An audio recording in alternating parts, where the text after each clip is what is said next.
தேங்காய் பால் சாதம் எப்படி செய்ய போறதுன்னு பார்க்க போறோம். அவ்வளோ ஒரு டேஸ்டா சுவையா, ஆனா 10 நிமிஷத்துல நம்ம அவ்வளோ ஈஸியா நம்ம செய்ய போறோம் இன்னைக்கு தேங்காய் சாதம். நம்ம இன்னைக்கு பிரியாணி சாப்பிடணும் போல இருக்குன்னு சொன்னோம்னாக்க இப்படி நம்ம தேங்காய் சாதம் செஞ்சு நம்ம சிக்கன் குருமா செஞ்சு ரெண்டையும் மிக்ஸ் பண்ணி சாப்பிட்டா அப்படி பிரியாணி சாப்பிட்ட ஒரு டேஸ்ட் சுவை நமக்கு கிடைக்கும். இப்ப நம்ம லாக்டவுனா இருக்கனால எதுவுமே வாங்க முடியாது. இப்ப நம்ம வீட்டுல வச்சிருக்க பொருளை வச்சுதான் நம்ம சிம்பிளா செய்யறோம். ஆனா டேஸ்டா சுவையா செய்ய போறோம். பாருங்க எப்படி இருக்குன்னு பாருங்க. இது சாப்பிட்டா நமக்கு அப்படி உள்ள போறதே தெரியாது, திகட்டாம அவ்வளோ ஒரு சாப்பிட்டா அப்படி உள்ள அவ்வளோ ஒரு டேஸ்டா இருக்கும். நீங்க பாக்குறத விட செஞ்சு ஒரு தடவை செஞ்சு சாப்பிட்டு பாருங்க, அப்புறம் நீங்களே திருப்பி திருப்பி செய்வீங்க. இப்ப வாங்க நம்ம வீடியோக்குள்ள போய் எப்படி செய்யலாம்னு பார்க்கலாம். 50 நெய் ஊத்திக்கிட்டோம், 50 ரீஃபண்ட் ஆயில் எண்ணெய் ஊத்திக்கலாம். இப்ப நம்ம 4 கிராம் எடுத்து வச்சிருக்கோம், 2 பிரியாணி இலை எடுத்து வச்சிருக்கோம், ஒரு அன்னாச்சிப்பூ எடுத்து வச்சிருக்கோம், 3 ஏலக்காய் எடுத்து வச்சிருக்கோம், 2 பட்டை எடுத்து வச்சிருக்கோம், ஒரு 7-8 நம்ம முந்திரி பருப்பை நல்லா பொடிசா கட் பண்ணி எடுத்து வச்சிருக்கோம். ஃபர்ஸ்ட் நம்ம இந்த பிரியாணி இலை, ஏலக்காய், பட்டை போட்டுக்கறலாம். அது லைட்டா பொரிஞ்ச உடனே நம்ம முந்திரி பருப்பை எடுத்து போட்டுக்கறலாம். போட்டு ஒரு 2 நிமிஷம் நல்லா வறுத்து விட்டுக்கறலாம். வறுத்து விட்டோடனே நல்லா ஒரு பெரிய வெங்காயம் நல்லா நான் பொடிசா கட் பண்ணி எடுத்து வச்சிருக்கேன், அதை நம்ம அதில் போட்டுக்கறலாம்.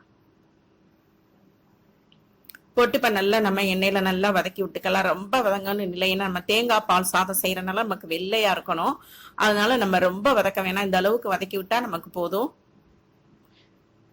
இப்ப நம்ம ஒரு 5 பச்சை மிளகாய் நேரா கீறி போட்டுக்கலாம். நம்ம வேற எந்த காரமும் நம்ம போட மாட்டோம், இந்த பச்சை மிளகாய் காரம் தான் நமக்கு.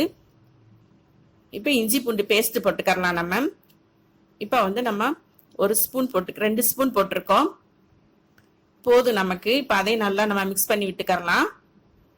பாருங்க இந்த அளவுக்கு மிக்ஸ் பண்ணி விட்டு நமக்கு அப்படியே வாசம், இப்ப பாருங்க அந்த பச்சை மிளகாய் நமக்கு அந்த வாசம் அப்படியே மூக்க தொலைக்குது. அவ்வளவு ஒரு டேஸ்டா இருக்கு. மனமே பார்க்கையில நமக்கு சாப்பிடணும் போல தோணுது பாத்தீங்களா. இப்ப நம்ம மல்லித்தலை, புதினா தலை போட்டுக்கறலாம். போட்டு இப்ப அதையும் நல்லா மிக்ஸ் பண்ணி விட்டுக்கறலாம்.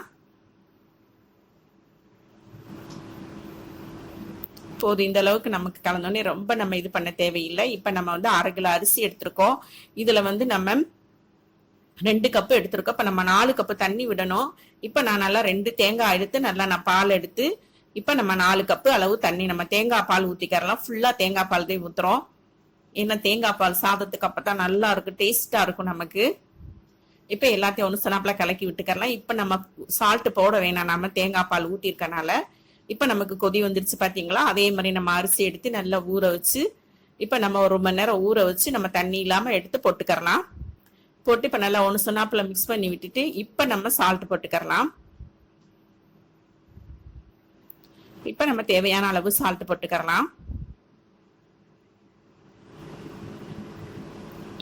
இப்ப திருப்பி நம்ம இப்ப நல்லா நம்ம கிண்டி விட்டுட்டு இப்ப நம்ம ஒரு 5 நிமிஷம் கழிச்சு இப்ப நம்ம பார்ப்போம். நமக்கு நம்ம இது வெயிட் போட வேணாம். பாருங்க இப்ப இந்த அளவுக்கு நல்லா நம்ம கொஞ்சம் தண்ணி இருக்கு. ஒரு 5 நிமிஷம் ஆகட்டும் நமக்கு. இப்ப நமக்கு தண்ணி எல்லாம் வத்தி இப்ப நம்ம தம்மு விட்டுக்கறலாம். குக்கர்லயே நம்ம இன்னைக்கு தம்மு விடுறோம். நம்ம வச்சுட்டு இப்ப நம்ம ஒரு விசில் வச்சுட்டு நம்ம பார்ப்போம். சூப்பரா வந்திருக்கு பாத்தீங்களா. நமக்கு அப்படி ஒன்னோட ஒட்டாம அப்படி தேங்காய் சாதம் எப்படி இருக்கு பாத்தீங்களா. அப்படி வாசம் அப்பா அப்படி கம கம கம கமன் இருக்கு. பாருங்க எப்படி இருக்குன்னு பாருங்க.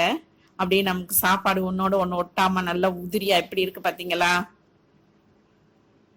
அது இன்னைக்கு நம்ம ஃபுல்லா தேங்காய் பால் ஊத்தி நம்ம செஞ்சிருக்கனால அப்படியே சாப்பிடல அவ்வளோ இருக்கு. நமக்கு அப்படியே சாப்பிட்டா இருக்கும், சாப்பிடல உள்ள போறதே எப்படின்னு தெரியாது, அவ்வளோ இதா இருக்கும். பாருங்க நம்ம தேங்காய் பால் சாதம் கமகமன்னு வாசமா இருக்கு. நீங்க இது ஒரு தடவை செஞ்சு சாப்பிட்டு மட்டும் பாருங்க, அப்புறம் நீங்களே விட மாட்டீங்க. அடிக்கடி செய்யலாம். இது ரொம்ப ஈஸி. நம்ம ஒரு 10 நிமிஷத்துல நம்ம வீட்டுல வச்சிருக்க பொருளை வச்சு குக்கர்ல செய்யறனால நம்ம டக்குன்னு செஞ்சிடலாம். இப்ப நம்ம இதே மாதிரி தம் விட்டோம்னா அழகா நமக்கு அடியில பிடிக்காது. பாருங்க இப்ப நமக்கு சுவையான மணமான தேங்காய் பால் சாதம் ரெடி ஆயிடுச்சு பாத்தீங்களா. சூப்பரா இருக்கு பாத்தீங்களா. நமக்கு பக்கத்துல நம்ம சிக்கன் குருமா வேற இருக்கு பாத்தீங்களா. ஏற்கனவே நான் வீடியோ போட்டிருக்கேன், உங்களுக்கு லிங்க் தரேன், நீங்க பாத்துக்கங்க. இதை நீங்க செஞ்சு சாப்பிட்டு எப்படி இருக்குன்னு சொல்லுங்க. பிடிச்சிருந்தா லைக் பண்ணி